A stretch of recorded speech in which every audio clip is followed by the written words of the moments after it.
वारंवार केंद्र सरकारने सांगितलेलं आहे की पेट्रोल डिझेलचा स्ट्रॅटेजिक साठा आमच्याकडे आहे, त्याचा सप्लाय देखील योग्य प्रमाणात होतोय।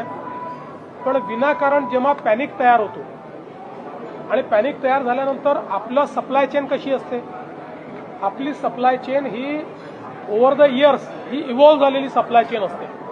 त्यामुळे एखाद्या पेट्रोल पंपावर किंवा एखाद्या एरियात एखाद्या तालुक्यात वर्षानुवर्ष महिन्याला किती पेट्रोल लागतं, दिवसाला किती पेट्रोल लागतं, याच्या आधारावर सप्लाय चेन तयार झाली असते। आणि मग अचानक जेव्हा अफवांवर आधारित लोक जास्त पेट्रोल भरणं सुरू करतात त्यावेळी ती सप्लाय चेन डिस्टर्ब होते।